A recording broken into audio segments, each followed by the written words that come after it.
Binabati ko po ang aking ninang, si Nanay Severina Songguan. Tatlo na lang po sila nakitira kong ninang na aking nakakataupalad. Sila po ay napaka-accommodating na Kristiyano sa balat ng lupa. Nung po ako ay kinasal, ay niyaya po nila akong tumira rito. Actually, tumira po ako dito. Dito po sa baba.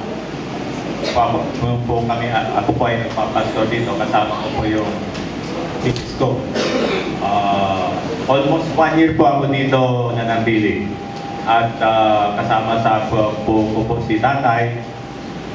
Naalala ko po nung kami ay mag-congregate sa munisipyo. Meron doong covered court dami namin noon. Bago nag-count ako noon, ano yata kami noon? 120. Nung, that was 1992. Pastor Teddy. 1992. Di 1980s pala yun. Nalala ko. That was 34 years ago. 35 years ago. Almost 35 years ago. Kaya purihin ng Diyos sa buhay ni Pastor Teddy. Talaga yung pong anointing ni tatay ay dumaloy sa kanyang buhay. Si tatay po kasi masyadong mahal niya ang ministeryo ng Panginoon. Ayaw niya na mawala yun. Kaya umiiyak ang puso noon. Kapag nakikita niya nawawala yung mga tupa. Masyado pong mapagmahal yun sa mga kaluluwa. Kaya po, hindi pinabayaan ng Diyos na ang gawain dito ay maninto. At sa katawan ni Pastor Teddy at sa tulong ng Panginoon ay muling naitayo ang gawain ito. Purihin ng Panginoon. Kaya po ako ay bumabalik dito dahil may kasalanan ako sa Angono. Sa huling mga panahon po ng aking paglilingkod ay gusto ko po makabawi man lang. Kaya nung sinabi ni Pastor Teddy na mag-speak ka nga doon at least twice a month, ay di ako makapaghindi. Bagamat marami akong commitment, ay iniwanan ko po yun at pagbibigyan ko muna ang Panginoon sa katauhan ni Pastor Teddy. Amen. Pero kapag hindi ko po kaya, sasabihin ko lang kay Pastor Teddy, mukhang hindi ka kayanin. Kaya 1 week pa lang, magpapaalam ako na hindi ko kaya pupunta para po makapaghanda si Pastor Teddy. Kayo po, amen, kakayanin sa tulong ng Panginoon. Praise the Lord. I want all of us to open our Bibles to the book of Genesis.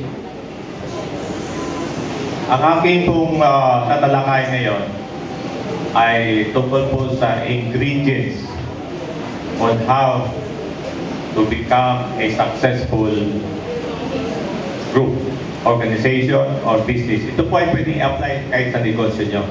Pwede po i-apply ito sa small group, sa inyong mga pinapastoran. Ito po ay makakakuha po tayo din ng mga hints on how to be a successful in raising up a church or an organization. Genesis chapter 11 verses 1 to 9. The story of Babel. Okay. Sa King James po, now the whole world had one language and a common speech. As people moved eastward, they found a plain in Shinar and settled there. They said to each other, "Come, let's make bricks and bake them thoroughly." They used brick instead of stone and tar for mortar. Verse 3. And they said, "Come, let us build ourselves a city and a tower whose top is in the heavens. Let us make a name of ourselves, lest we be scattered abroad over the face of the whole earth." But the Lord came down to see the city and the tower which the sons of men had built. And the Lord said, "Indeed, the people are one and they have one language.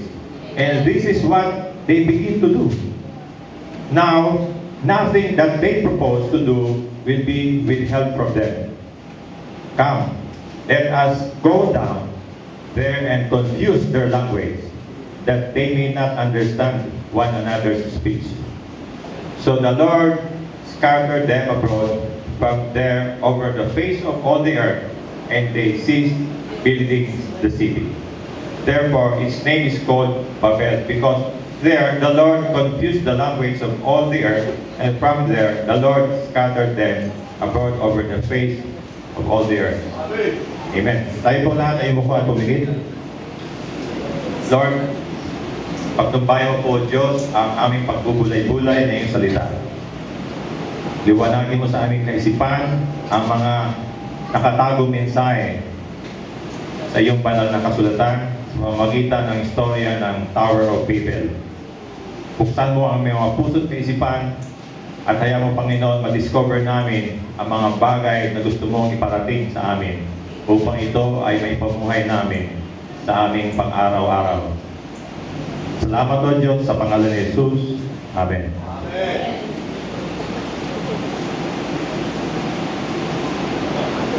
Nauso na po yung laptop preaching, ano? Kaya nakikiuso na rin po ako. Okay.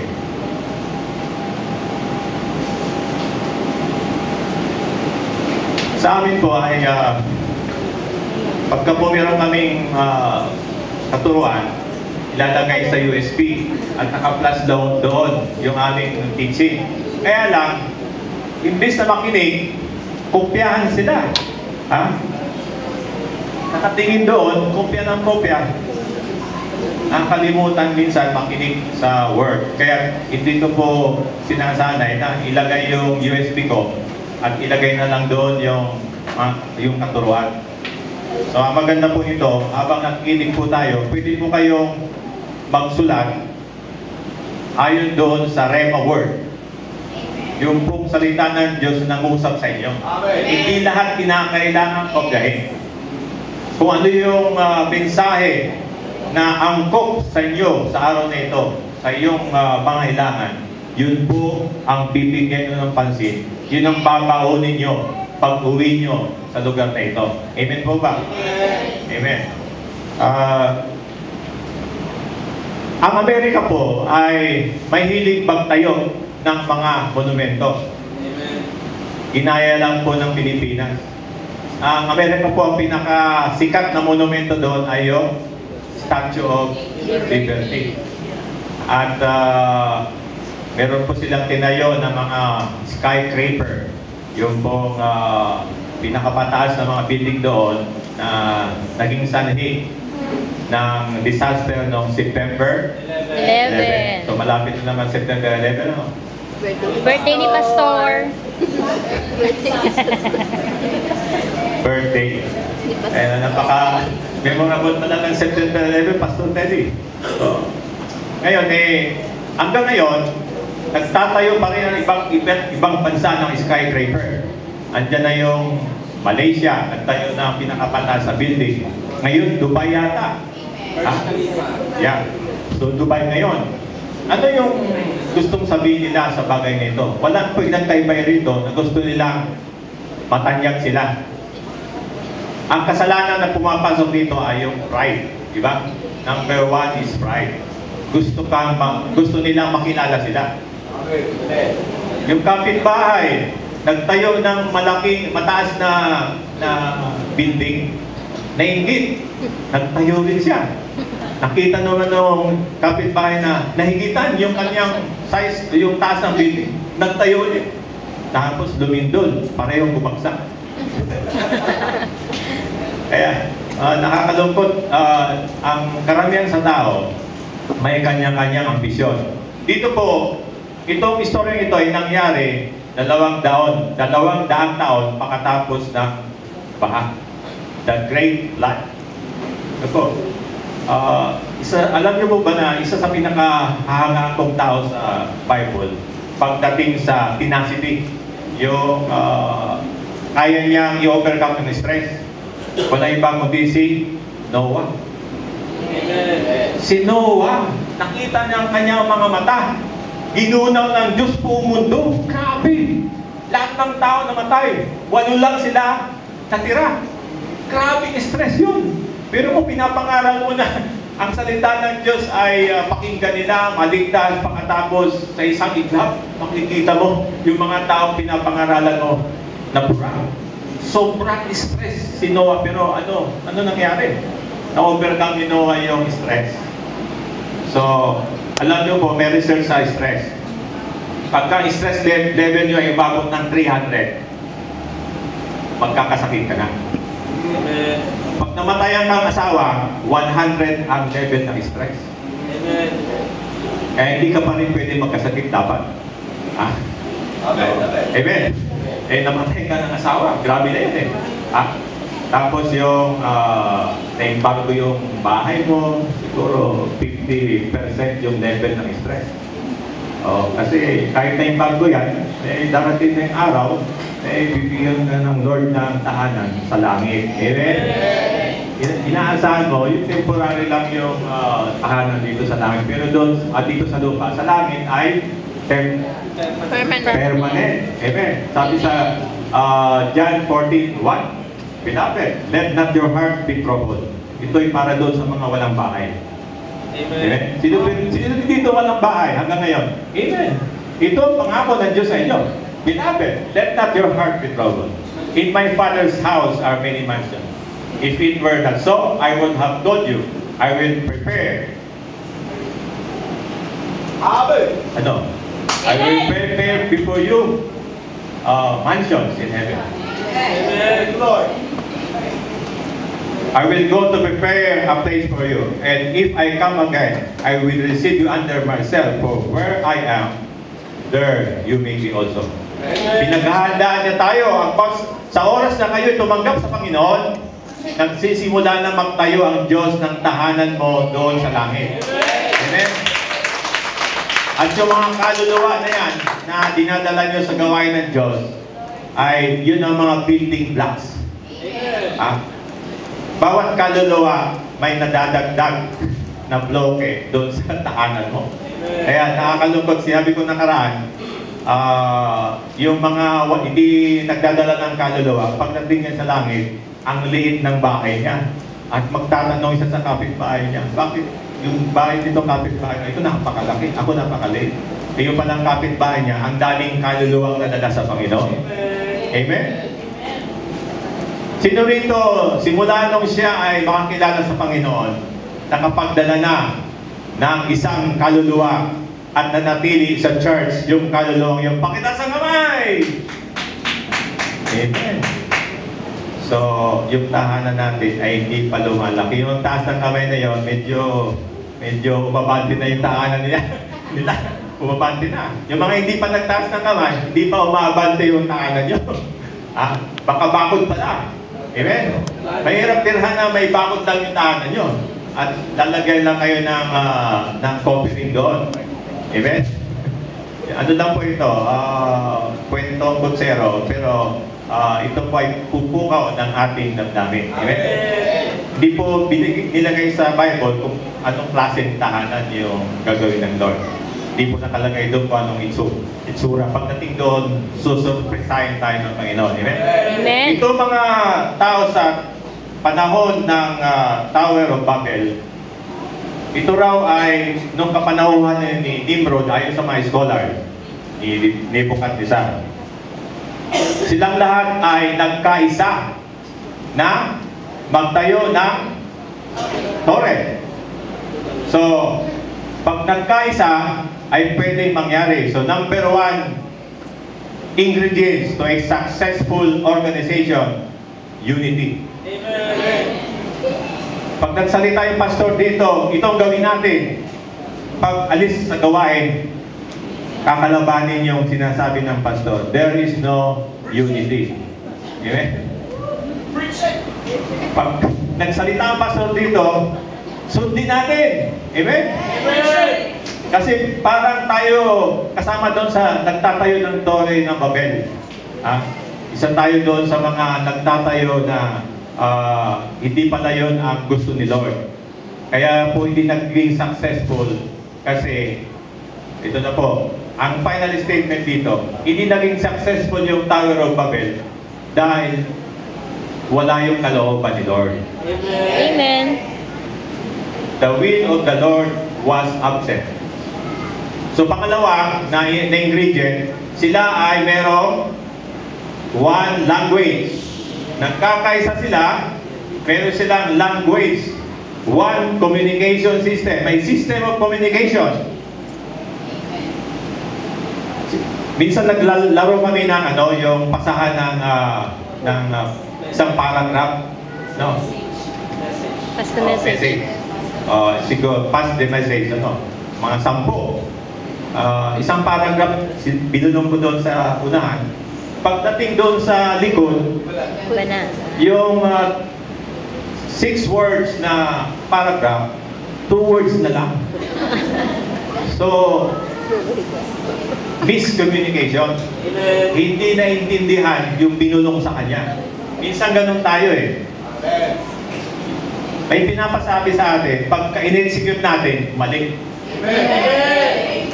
Amen. Preach it. Yes. Kaya kinakailangan, minsan paulit-ulit, binabanggit ng pastor sa harap ang mga alituntunin ng salita ng Diyos.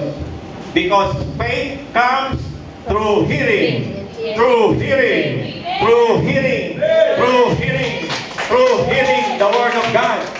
Kinakailangan paulit-ulit na umalingaw sa ating mga tainga ang salita ng Diyos. Amen. At ang salita ng Diyos kinakailangan tumimo sa ating mga puso. Ito'y dapat ma-memorize natin. Amen. Sino dito ang nag-memorize ng mga salita ng Diyos? Amen. Simula nung siya ay naging Kristiyano, Amen. naka-memorize na siya ng 100 verses. Wala. 70 verses. 50 verses. Sino dito may 30 na memory ng verses? Amen. Meron ng amen. Hallelujah. 20 verses. 10 verses. 5 verses. 1 verse. Not amen. John 3:16. Ready? Go. For God so loved the world that He gave His only begotten Son, that whosoever believes on Him shall not perish, but shall have everlasting life. Nung ako'y naging Kristiyano, nung mamemorya ko po yan, nangaral na ako ng salita ng Diyos sa Manila City Jail. Amen. Doon po yung unang pangangaral ko. At nung ako'y manalangin at inipon ko yung mga bilanggo at ako'y manalangin po, nakita ko, nakatagal yung panalangin ko. Pag gising ko ganon, pagmulat ko, wala na yung mga bilanggo sa harap ko. At balikan sila doon sa kubo nila at naghahangigikan. Akala ko, di ako tinawag ng Diyos. Kaya sabi ko sa leader ko, ayoko na doon kumalik. Parang ayaw ng Diyos kumilos doon sa mga bilanggo. Pero pinabalik pa rin ako. Sabi sa akin, huwag ka nang ipikit ng mata sa oras na nalangin ka sa harap ng mga bilanggo. Kasi wala noon, parati na ako nakamulat. Amen? Kahit parati ako pagka ganun, hindi na ako nagpapatalo sa Diablo. Amen? So, ganun po. Kinakailangan po ang sangkap ng salita ng Diyos ay parati nating dala-dala yan. Kahit wala tayong Bible, may Bible nga tayo. Wala naman tayong memoryado mga verses. Pang-display lang yung Bible. Baliwala po yun. Di pa pwede kayong pamban sa China. Sa China po, may mga walking Bible doon. Merong isang Kristiyano inchik, memoryado niya Book of Psalms. Merong isang Kristiyano inchik, memoryado niya ang Book of John. Meron namang Kristiyano inchik, memoryado niya ang Book of Matthew. Grabe, So kapag kayong pastor nagsasalita, may request, Sister so-and-so, please come forward and recite John chapter 14. At sasabihin niya yung John chapter 14. Siya ang Bible ng kongregasyon. Oh, kasi walang Bible pero ngayon ay naganap na po ang Bible. Noong persecution days sa Russia, ay meron pong pinasok doon na isang church ng mga militar. At sabi po ng head ng military, ihinto ang gawain ng Diyos. Lahat ng mga sumusunod kay Kristo, manatili rito. Ang lahat ng ayaw mapatay, lumabas na.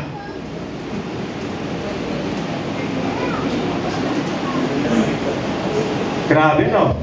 Ano sa tingin niyo? Lumabas lahat. Lumabas ba lahat? O hindi? Lumabas lahat. Lumabas, walang natira. At sabi nung leader, balik po kayo. Kristiyano po ako Tinitingnan ko lang kung hanggang saan kayo. Sabi nung leader. Iloko lang sila. Tayo kaya kung totohanan, mangyayari, tayo ba'y mananatili? O lalabas na lang tayo? Kagaya nila.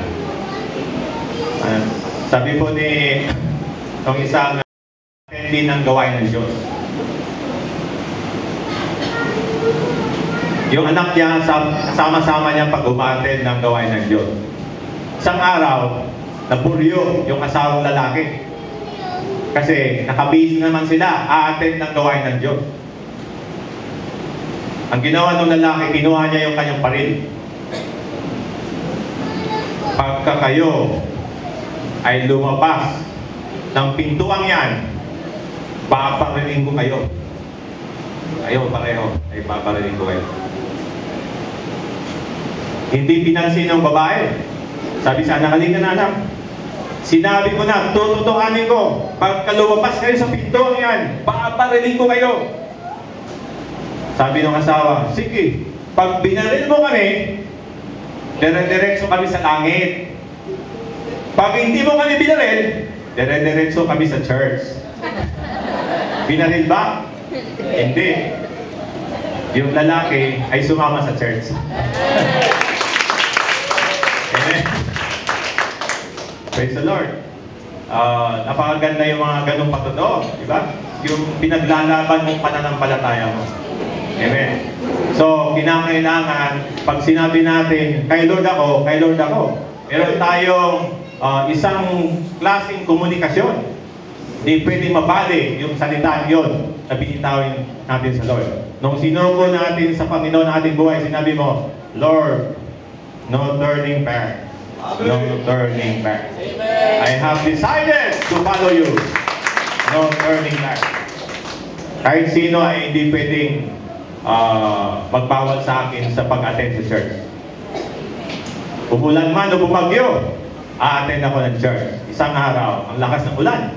Naghihintay kami sa prayer meeting. Sabi ni Kuya Ronnie, Pastor Alan, sa tingin ko walang darating kasi ang lakas ng ulan. Sabi ko, ang darating ay bigyan natin ng award. Sabi niya, anong award? Meron pa ba diyang pera? Sabi ko,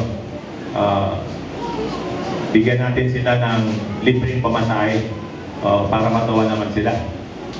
Si Kuya Ron ay medyo bigger yun. Sabi niya, tamang-tama, napaparehahan ko yung pera ko. Meron ako ditong tigo 100. So, sige, lahat na natin, bigyan mo ng tigo 100. Sabi ko, praise the Lord, nag-antay kami. Nag-antay, lakas ng ulan. Grabe.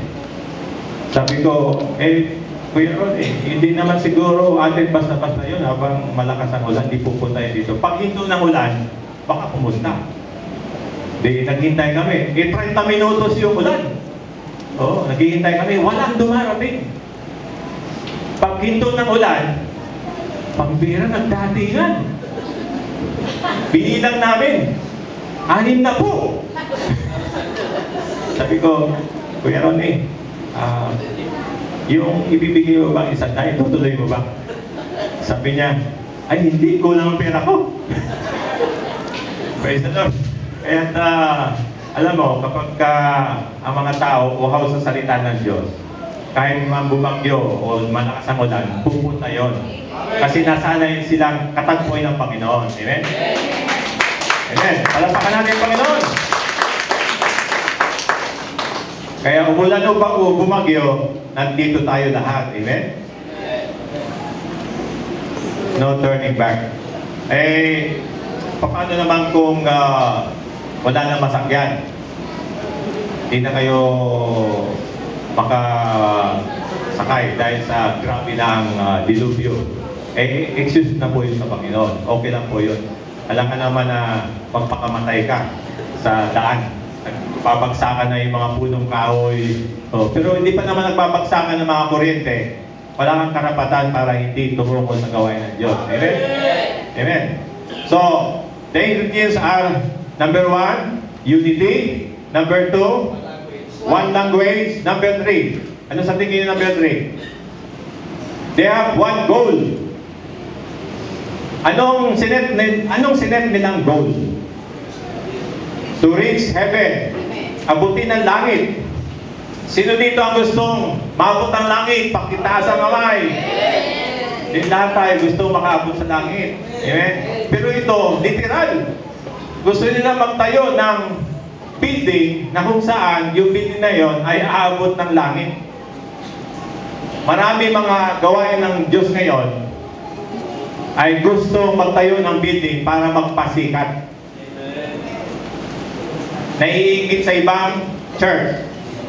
Gusto niya magtayo ng building dahil yung church na yon ay maganda yung building. Amen? Pero actually sa Bible, wala kang makikita na nagtayo ng mga building noong panahon ni Kristo. Amen. They went from house to house. At doon sila nag-break ng bread, nag-breaking of the bread, yung ginagawa natin dito, breaking of the bread. Doon sila nagpa-Bible study sa bahay-bahay. Kaya kung ang bawat isa sa atin ay merong pupuntahang bahay, iba-Bible study nyo, share nyo yung Word of God, kahit one verse evangelism, kahit isang verse, John 3:16 o Romans 6:23. For the wages of sin is death, but the gift of God is eternal life through Christ Jesus. Yun po ay evangelistic verse yun. Pag yun po ang sinare nyo, ay pwede kayo mag-share sa loob ng 15 minutes. 5 to 15 minutes, mabuborn again na yung taong sinishare nyo. Kaya through one verse evangelism, kaya nyo mag-share. Paano po kayo mag-share? Kinakailangan, sabihin nyo muna ang personal testimony nyo. Yun ang first step. Brad, pwede bang dumalaw sa bahay nyo? Nakasatahan ko. Meron na ako mga napakahalagang mensahe na gusto iparating sa inyo. Kasi di ako makakatulog hanggang hindi ko ito may paparating sa inyo. Di yung tao naman, napaka-importante siguro nito. Sige, kailan ba pwede ako pumunta sa inyo? Pwede ba sa Webes? Alas 7 ng gabi? O ano bang time na available ka? So, pagka sinabi niya, sige, alas 7 ng gabi siguro pwede. Huwag ka na mag-prepare ng pagkain kasi pag pumunta ako sa inyo, busog na po ako nung kumain ako. Kaya huwag ka na mag-alala. Kasi yung iba, ayaw kang papuntahin kasi wala silang ibibigay sa inyo. Yes. Merienda. Kaya pangunahan mo na. Kung maaari, ikaw magdala sa kanila ng Spirit sa kanang Diyos. Amen? Yan ang style ng evangelism. Pupunta kayo doon, share nyo yung testimony nyo. So pagdating po doon, kung kwento mo bakit ka nandoon, may napakalagang mensahe na sasabihin, binago ng Diyos ang buhay mo, ano yung mga dati mong ginagawa na hindi mo na ginagawa ngayon. Bakit nangyari yon? Dahil tinanggap mo si Jesus bilang Panginoon mo at sariling tagapagligtas. Brad, gusto mo rin ba na mangyari sa iyo ang nangyari sa akin? Ito lang pong verse na ito ang gusto kong i-share sa inyo. Dahil ito po ang naging dahilan kung bakit ako nagkaganito. Ibigay mo na yung John ay yung Romans 6:23. I-explain ko po yun. Kaya bago tayo po magtapos, gusto mo bang tanggapin si Jesus bilang Panginoon mo at sariling nakapagligtas? Amen. At sinabi niya, opo, sumunod ka sa panalangin ko. Tapos na. Amen. Tapos na ang sharing mo. At ang susunod, ipapalaw mo na siya, i-consolidate mo na siya. Pwede mo siyang, ayaw niya pumunta sa church. Ikaw ang magdala ng church sa kanya. Dalhin mo ang teachings ni Lord sa kanya. Hanggang hibuin siya ng Panginoon. Hanggang wala siyang magawa, kundi sumama na sa iyo. Amen? Amen. Palapakan po natin ang Panginoon. So, you can communicate God's message through this way. Noong panahon ko po sa University of the East, estudyante po ako noon. Inaalam ko po sa mga checker kung anong room ang bakante, walang teacher. Yung checker po ay nireregaluhan ko. Binibigyan ko po yun ng candy hanggang sa maging kaibigan ko. At binabanggit niya sa akin, oh, room 116, building 4, walang teacher. Pupunta ako doon. At yung mga estudyante mabubulaga, good morning, teacher, sasabihin sa akin. Akala ko yung substitute teacher. Bigla mapapakinggan nila ang salita ng Diyos. Amen. Absent yung teacher. Ako yung nangaral ng salita ng Diyos nung oras na yun. Kaya lahat sila tumanggap sa Panginoon. Bawat klase na walang teacher ay sinisera namin ng Word of God. Yun po ang campus evangelism. Amen. Amen? Kaya dumami po doon ang mga youth leaders nung kapanahonan po namin. Ganun po kami mag-evangelize. Kaya we have to turn and go upside down for the Lord Jesus Christ.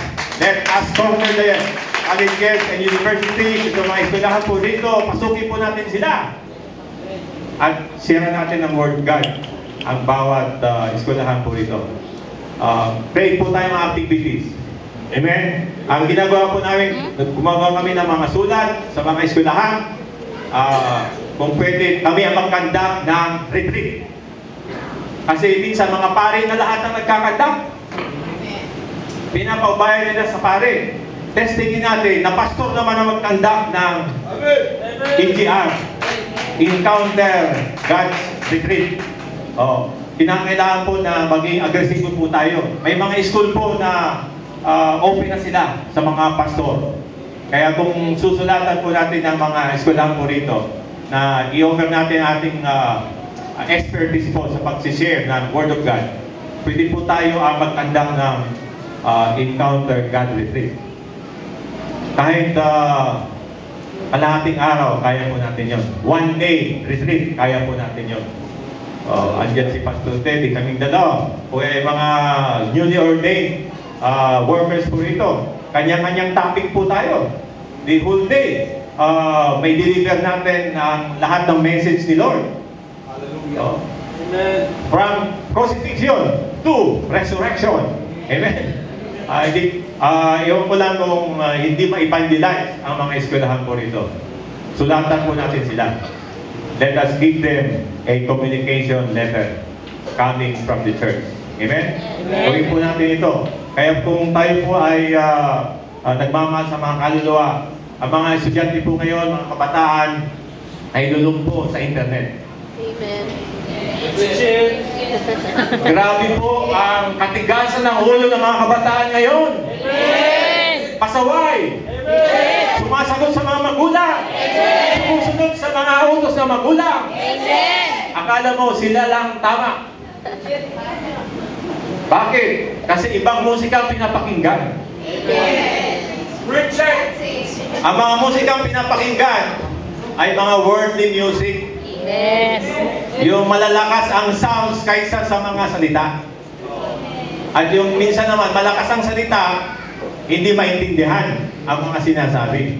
Hindi nila lang satanic spirit ang pumapasok doon sa mga awiting yon. Maging mga churches ngayon, may mga churches ngayon na hiniram na ang sistema ng pagsamba sa Diyos. Merong strobe light, parang disco. Pinapatay yung ilaw, tapos parang ginagawang disco yung gawain ng Diyos. Nakakilabot po yun. Nung po ako'y binata, mahilig po ako sa disco. Pupunta po ako sa mga disco houses na patay sindi ang ilaw. Eh, parang pinapaalala ulit sa akin yung patay sindi. Kapag meron po umiikot na strobe light. Eh, hindi po maganda yung gano'n. Huwag tayo makisang-ayon sa sistema ng mundo. Meron pong sistema ang Diyos. Amen? Amen. Ako'y natutuwa doon sa share ni Pastor Teddy. Kaya mga Kristiyano, karamihan, bagsak ang buhay kasi masyado nilang tingin-tingnan yung mga kasalanan nila. When in fact, isang beses mo lang tinanggap si Jesus bilang Panginoon mo sa sarili na pagligtas. Sinubo mo ang buhay mo sa Panginoon. Lahat ng kasalanan mo, maliit o malaki, binura na ng Diyos. Wala na lahat yun. The imputed righteousness of God, which was placed in Christ, is now in you. We are now the righteousness of God in Christ Jesus. That's why Jesus is made unto us wisdom, sanctification, redemption, and righteousness. Amen. Kaya i-google po natin na tunay nga na ang kalooban ng Diyos ang mangyari sa gawain ito. What is absent in this story is the will of God. Bakit? Ginusto nila lahat. Pinano nila lahat na gumawa ng tore na kayang abutin ang langit. Pero hindi yun ang gusto ng Diyos. Amen. Marami sa atin dito gumagawa ng mga programa, mga activities sa church. Hindi yun ang gusto ng Diyos. Amen. Kaya hindi nagpa-prosper. Yes. Kinakailangan idaan natin sa prayer. Amen. Kinakailangan malalim na prayer ang dapat gawin po natin. Dapat meron tayo mga prayer activities. Kami po ay nagkaroon ng prayer for 3. Gagawin po namin sa loob ng 3 buwan. Sa loob ng 3 buwan, magdadala kami ng 3 kaluluwa sa gawain ng Diyos. Pero merong isang buwan na puro panalangin. Ang ginawa po namin, gumawa kami ng papel. Ilalagay sa papel na yung 3 kaluluwa na dadalhin ko sa church. Ipagpipray ko. At naglagay po kami ng cross sa harap. Literal na cross. At yung pong listahan na yun ng mga ipapanalangin, nilagay po namin sa cross. Dinikit namin doon lahat ng pangalan ng mga taong yun na dadalhin sa church. Bilang reminder na magkukumit kami na yung 3 kaluluwang yon ay di namin tatantanan, na hindi namin nakikita sila personal sa loob ng iglesia ng Diyos. Amen. Amen. So, 1 month kami nag-pray sa kanila. At 3 months ang inalaw namin, yung 3 yon ay madala namin sa gawain ng Diyos. Amen. So, naging effective. Naging effective doon sa church namin. Actually po, itong church na sinamahan ko, nung pumunta po ako doon, 60 lang sila. 60. Alin na po. Alam niyo po ba ngayon, after siguro 4 years, nasa 800 na po sila. 800 na po ang church ngayon. Ako po, ang ugali ko, kapag ang church ay malaki na, umaalis na po ako. Gusto ko naman tulungan yung church na kailangan ng tulong. Amen. Kaya yun po ang tendency ko. Ayaw ko pong manatili sa church na malaki. Jael, malaki po, umalis po ako doon. Jesus Reigns, lumaki, umalis po ako doon. Kaya lang po, sa Filipino Christian Fellowship, maliit pa lang po noon, umalis na ako. Kasi po, napalayo po ang aking tirahan. Wala po akong sasakyan. Kaya kung pupunta ako rito, wala na. Eh, meron pa po kaming maliit na bata, mga anak. Karoon po ako ng maliliit na anak. Kinakailangan ng patubay. Kaya doon lang ako nagpagaling sa Bulacan nung time na yun. Amen. At hindi ko akalain na nawala na pala yung gawain dito. Kaya nalungkot po ako nung malaman ko. Abutin si Pastor Teddy ay mabilis umaksyon. Kaya purihin ang Panginoon, na-recover niya kayo lahat. Kayo ang resulta ng ministeryo sa pamumuno ng ating head pastor, si Pastor Teddy. Palapakpan mo natin si Pastor Teddy. Siya po ay may reward sa langit. Huwag po natin siyang re-rewardan dito. Si Lord po magre-reward sa kanya sa langit. Amen? Amen. Kasi kapag ang pastor ni-rewardan nyo rito, binigyan nyo ng house and lot, ng bagong kotse, ng Pastor Teddy, pwede ka bang rewardan ng bagong kotse, house and lot, dahil sa ginawa mo sa gawain ng Diyos? Oh, amen pa rin siya. Pwede raw sa kanya lahat yun.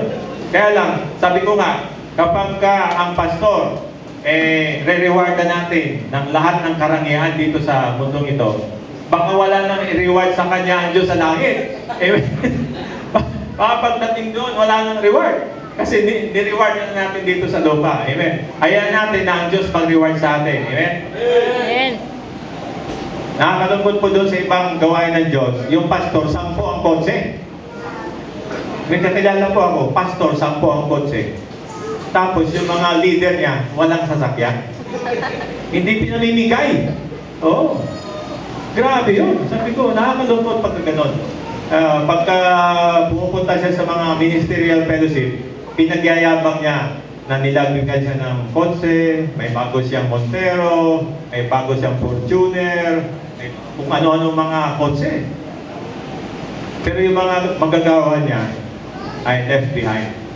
Kaya kung maaari, kung ito man ay darating sa gawain ng Diyos, binigyan si Pastor Teddy ng 3 kotse, ipamimigay niya yung 2 kotse. Amen?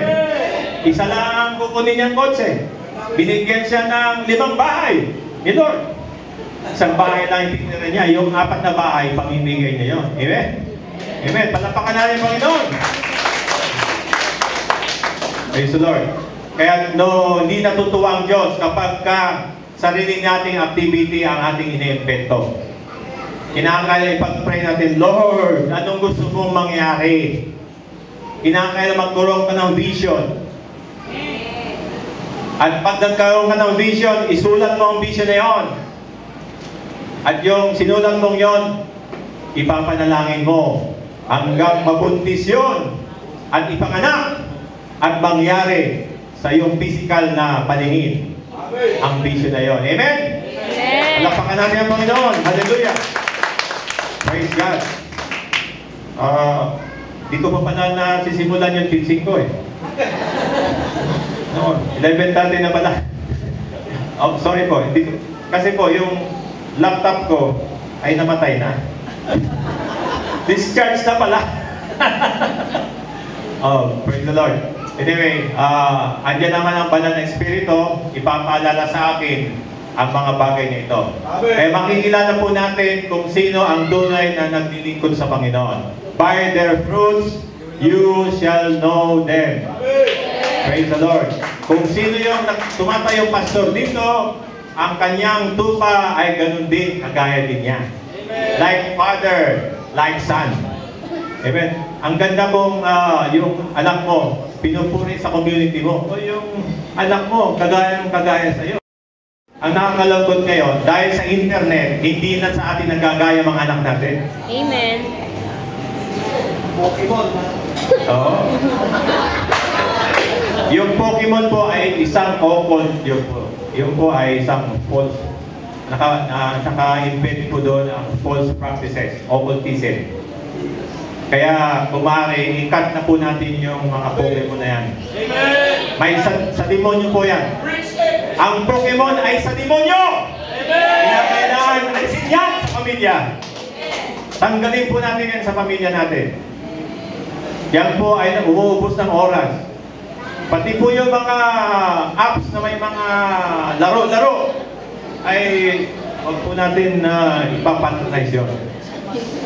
Maganda pong laro yung yung tungkol sa ibon. Angry Birds. Yung larong nature, pwede po yun. Candy Crush. Di po ako naglalaro ng Candy Crush. Criminal case, ayoko rin. Maraming Kristiyano na engross sa criminal case. Praise the Lord.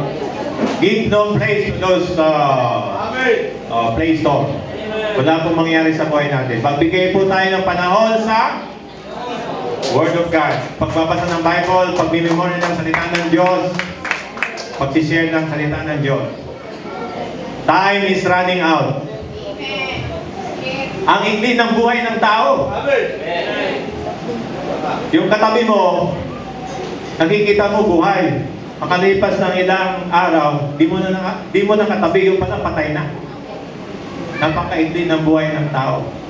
Kaya minsan po, meron kayong kasama dyan na nakatakbo nyo sa jeep, sa bus.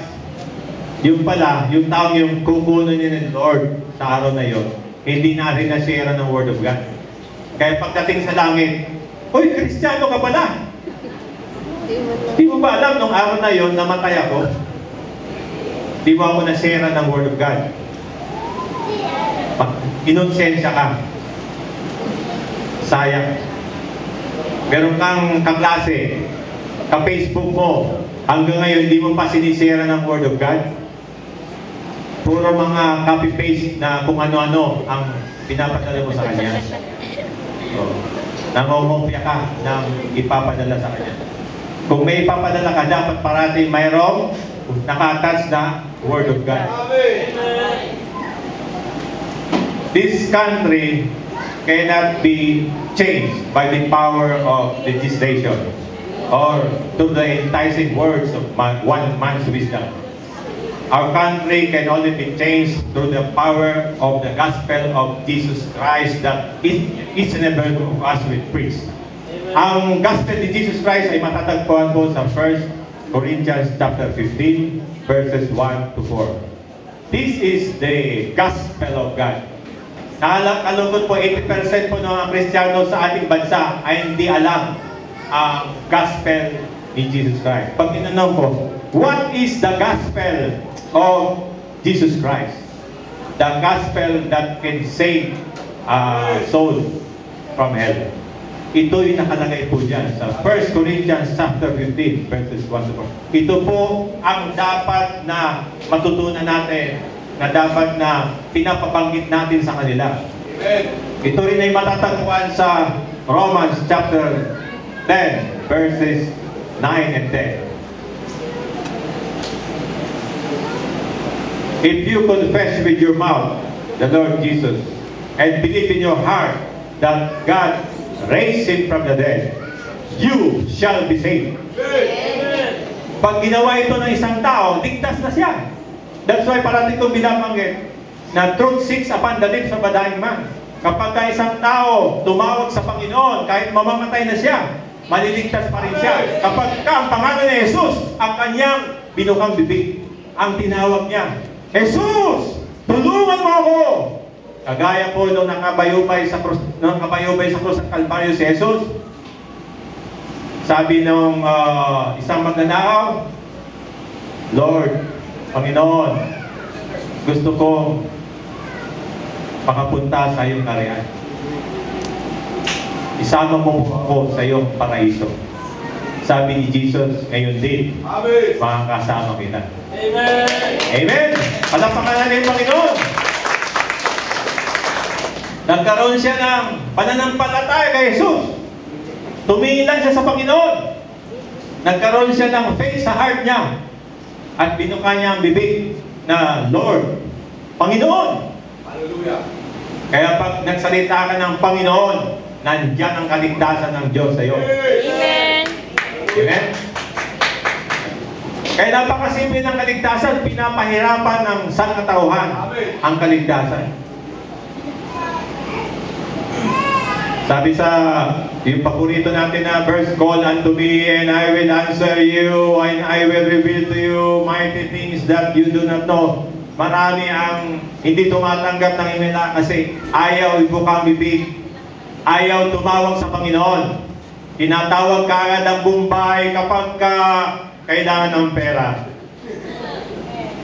Nasaan na yung Bombay? Abangan mo yung Bombay! Sa amin mga Bombay ay inold up na lahat. Wala nang umiikot na Bombay sa amin. Sabi ko, mabuti naman. Kasi lahat ng mga tindahan doon, pagka nakapangutang na sa Bombay, hindi nakakapagbayad, nagsasara. Kaya dahil tindahan sa amin nagsasara kasi hindi makabayad sa Bombay. At kakatukin ng Bombay. Sabihin mo anak, wala ako. Sabihin mo, nag-abroad. Pinapasangkapan pa yung anak para magsinungaling. Amen. So, amen, praise the Lord. Kaya, kinakailangan po maging seryoso tayo sa panawagan na magtayo ng sarili nating Tower of Babel. Ano ang Tower of Babel na pinapatayo ng Diyos sa atin ngayon? Wala iba kundi ang krus kasama si Jesus sa ating puso. Kinakailangan dala-dala natin ang krus ni Jesus at si Jesus Cristo. The cross reminds us of the forgiveness of our sins. Amen. Kaya kapag pinatawad na tayo ng Panginoon, amen, may peace of mind na tayo, kapayapa na tayo, wala na tayong stress. Kaya ang lahat ng sakit na yan, kinakailangan mawala. Amen. Kasama ng stress ang sakit na taglay nyo ngayon. Kaya kinakailangan mawala yan. At mawala yan kapag the peace of God is in you. And it passes all kinds of understanding.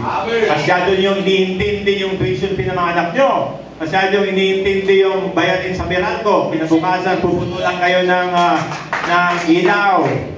Huwag nyo intindihin yun. Intindihin nyo si Lord. Amen. The Lord will make a way. Paborito ko po yun noon. Nung nandito po kami sa Filipino Christian Fellowship, parati namin kinakanta yan, God will make a way. Amen. Pero ang paborito po namin noon yung alam kong may magagawa ang Diyos. Paborito ni Tatay. Hanggang ngayon po, pinapakanta ko po yun. Kaya nga nung nakaraang linggo, pinakanta ko po yun. Kasi naalala ko si Tatay. Pag tuwing kinakanta ko po yun, si Tatay Sumpuan ay nare-refer sa aking memory.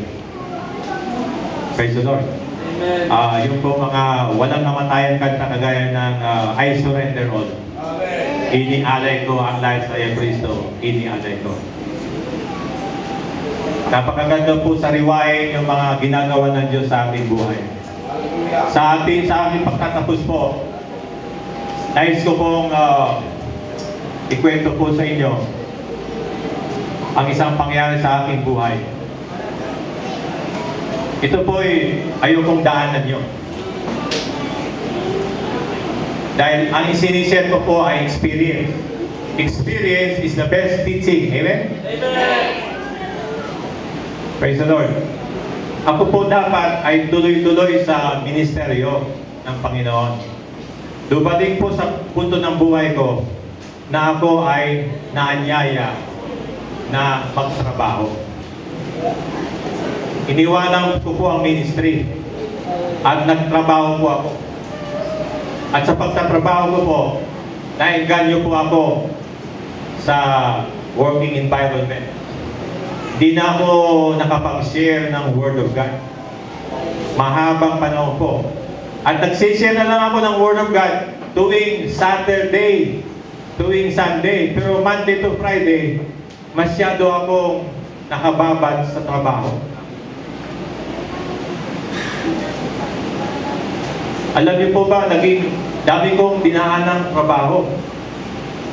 Yung naging marketing manager po ako ng Eastern Petroleum Corporation. Nagbenta po ako ng 28 gasoline station. At yung gasoline station na yun, ako ang nangungulikta ng pera. Yung dala kong sasakyan provided ng company, ay dala-dala ko po yung pera sa mga istasyon na yun. Simula Baguio, pababa, iniikutan ko po yun. Kaya wala na akong oras sa gawain ng Diyos.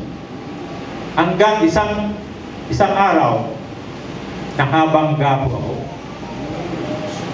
Ang nabangga ko po ay pamilya ng kanang kamay ni Colonel Beroya.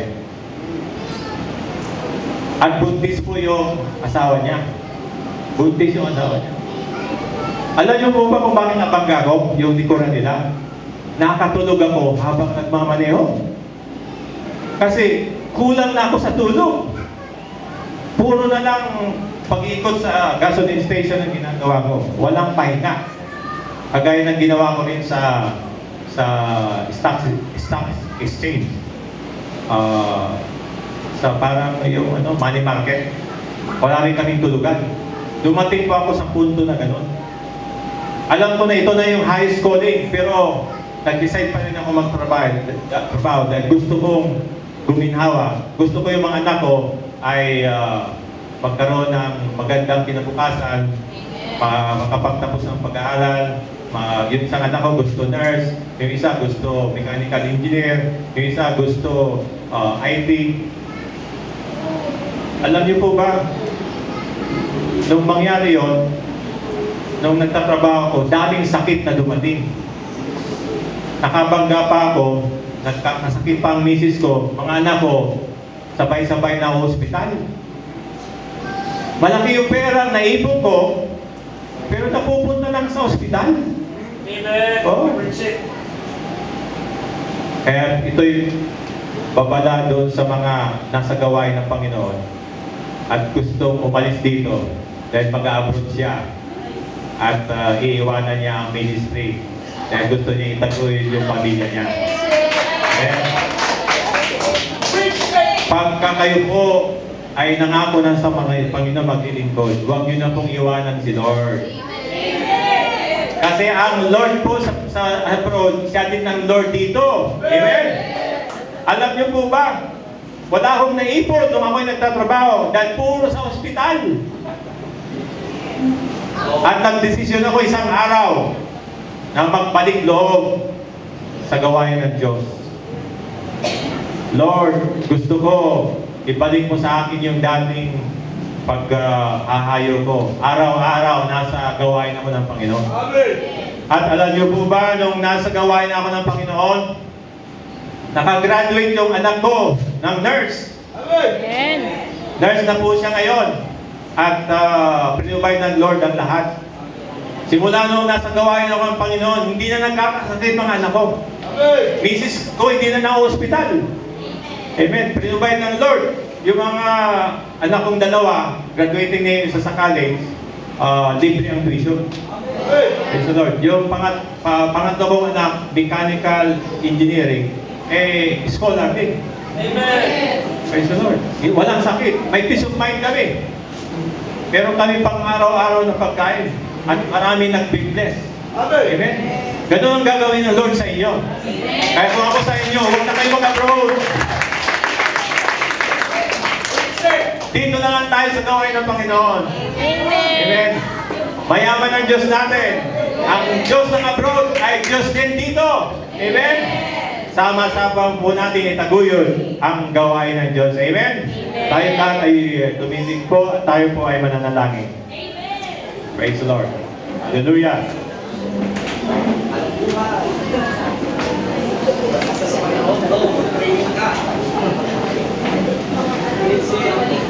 Praise God. Tayo po lahat, tayo po pa tumikit.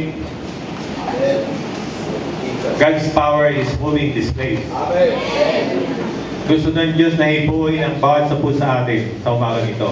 Saan man po kayo nasasaktan ngayon, saan man po ng bahagi ng katawan may sakit po kayo, ay gusto ng Diyos pagalingin ang sakit mong yan. Gusto ng Diyos abutin niya ang iyong kasalukuyang sitwasyon. Meron sa inyo rito na babad na sa utang. Marami kang utang. Hindi kalooban ng Diyos na magkautang ka, sister. Brad, hindi kalooban ng Diyos na manitili ka dyan sa kinalalagyan mo yan. Minsan nahihiya ka sa sitwasyon mo. Hindi mo malaman kung saan mo huhugutin. Kinakausap ng Diyos ang bawal sa na may mga utang ngayon. Bayaran mo lahat ng pagkakautang na yon. Gagawang Diyos ng paraan para babayaran yun. Meron kang mga gamit sa bahay na hindi mo naman ginagamit, pwede mong ibenta. Hanapin mo yon. I-dispose mo ang lahat ng bagay sa bahay mo para mabayaran mo yung utang na yun. Para hindi ka na malublog muli sa utang. Lahat ng perang papasok sa iyong bulsa, ibigay mo ang 10% kay Lord. Iingatan ng Lord ang iyong kayamanan simula na i-commit mo ang iyong bulsa sa Panginoon. Pangako ka na simula sa araw na ito, lahat ng perang papasok sa iyo, 10% kay Lord. Dahil pag-aari ni Lord yun. Kung gusto mong i-bless ka ng Lord, kumuha ka ng another 10 to 20%, yun ibigay mo sa Lord. Pwedeng 30%, pwedeng 40%, depende sa kung ano ang binubulong sa iyo ni Lord, kung ano ang pagaan sa iyo. Kung napipilitan ka lamang, ay huwag mo gawin. Kasi ang nagbibigay sa Lord dapat may pagmamahal. Kaya kung gusto mo magbigay sa Lord ng buong puso, ipag-pray mo yun. Nahipuin ng Diyos ang puso natin para may pagdulog natin sa Kanya ang the best.